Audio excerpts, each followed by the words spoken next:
Hey everybody, thanks for joining us again. I am getting ready to take a load. If you can see in the back there, lots of donations of good fresh food and grains and some other things down to our chickens, as well as a collection of things to the compost. And I thought I'd give you a little bit of information that might be helpful for both those of you who eat eggs and those who want to raise chickens yourselves, whether you're buying or eating or raising. Just give you some warnings and some information that you'll want to know about if you haven't already heard about it. There is some news media coming out, and I will tell you, some people are talking about specific names and brands. I'm going to try to be responsible and not go name dropping, just because I know the limits of what I actually know, and I don't want to go talking names when I'm not 100% sure myself. But I know there's some media reports that have been coming out about a lot of health concerns with eggs, as far as talking about things like blood clots and other things that they're connecting with eggs. And it's something, if you look at the reports, those reports, you can look them up, do your own research, find out what's being said for yourself if you want to look it up. But be aware, that this media is trying to make eggs look bad as something dangerous to your health. But it's something we've been eating eggs for thousands of years minimum. And no matter what kind of timeline you look at, it's at least a couple thousand years. If you think back to the late 20th century, 70s, 80s, 90s, you remember there were a whole bunch of ads promoting the health benefits of eggs. So, this is something, we've been eating them all this time. And if you look at these reports that are talking about the eggs, and they're saying that there are some health concerns about them, take note of the date of those reports. Everything was all good about eggs until around 2021. So look at those reports, see that all this change in the presentation, all these health concerns that are coming up, talking about blood clots, aneurysms, other things like that. I mean, I know they've been talking about cholesterol for as long as I can remember, but these new health concerns, they're like all of a sudden, and from what I have been able to find, it's all linked to one single small study. There may have been more. If it is more than one study, it's certainly very limited studies. And that one, from what I understand, was so small. Take that into account and think about what else changed around 2021.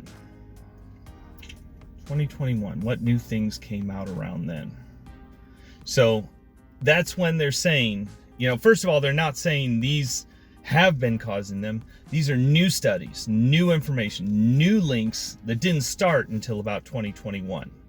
So what changed in our society around 2021? I have quite a bit of background in science. I've taught science, I've studied science. It was never a full-time profession for me, but let's just say I have some background in research. And like I said, I have taught it as well. And what I look at studies is when you see something change, as far as when you see a new factor, think about what changed at the same time. Don't look at the things that have been the same. Look at what's changed. The whole message here is, I'm still sticking, despite what the media says, I'm going to go off thousands of years of experience rather than the past 2. And say eggs are still a great food, very nutritious. The health problems they've started talking about, I will say I'm not buying that they're connected to the eggs. I think there's some other factors in society. So if you're thinking about changing your diet, cutting eggs in or out, just do your research on any new information that comes out when you're talking about something that's been with us as long as our society has existed. Another thing for the chicken owners, if you're thinking about get hens, I know I've heard from so many new people that want to get their own hens for laying eggs. And you know what? I know I sell eggs. I'm not worried about losing business on eggs. I hope you all do well. I want to encourage you. That's part of the purpose of this channel. is to encourage people who want to develop their own food independence. Whether you want to buy from me, buy from another farmer, buy from the store, I'm not encouraging that, but hey, if that's what you choose to do, enjoy the eggs, but also know where you're getting them from, know what your sources are. If you do want to raise your own, like I said, that's part of what it's here for. I encourage you, I welcome other farmers in the area growing their own eggs. Some of my own customers have talked about getting eggs. I encourage it. I'm not concerned about losing customers. There are plenty to go around. There's plenty for all. Not everybody's going to be able to raise their own chickens, and those are the ones we're here for. If demand were to actually go up or down, I'm like, you know what, I'll take fewer chickens if it means more people have food independence. And I'll just keep up with what the demand is. I'm fine with that. I raise this food mainly for our own family and just to help as many other people as we can by giving them a good, clean food source.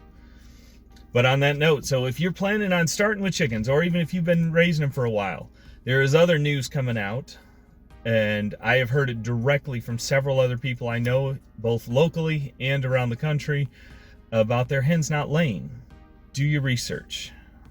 If your chickens aren't laying at a time when you think they should be, I mean, yes, they drop off in winter, but they shouldn't stop completely except for maybe a very short time. If you're having more problems than you expect with not getting the eggs you think you should be, check what you're feeding them. Check their living conditions.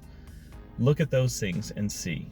Which, by the way, just to let anybody know who's wondering about our egg supply, we're making preparations to get some new ones, replace some of the flock that's aged out.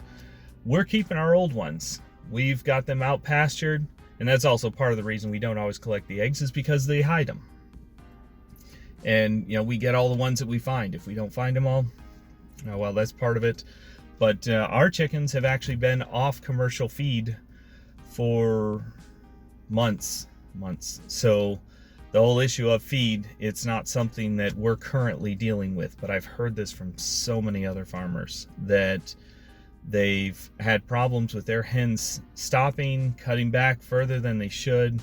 I've heard from several that this is the worst year for laying that they've ever had. And I've heard from some that when they changed their feed, that the problem has gone away. So if you're buying commercial feed, I'm not saying you shouldn't use any feed at all. I mean, I'm all in favor. We want to get away from commercial feed, make our own feed for all our animals ultimately, but we're still using some. But if you are, check your brand, check your information, try changing it up, test 2 or 3 different feeds, whether it be your homemade or the ones that you buy from the store, whichever it might be. Just consider that. And then look into all the living conditions, and if you need to improve their safety, their comfort, where they live, take a look at that too. So, hope this has been helpful to all of you. Just some little tidbits of knowledge, both for eating and for raising your own chickens. And of course, don't forget to like and subscribe. Let me know what your experiences have been, what you've seen, what you've heard. Drop us some comments about the stories you've been hearing or what you've been experiencing personally, and let us know. Thanks.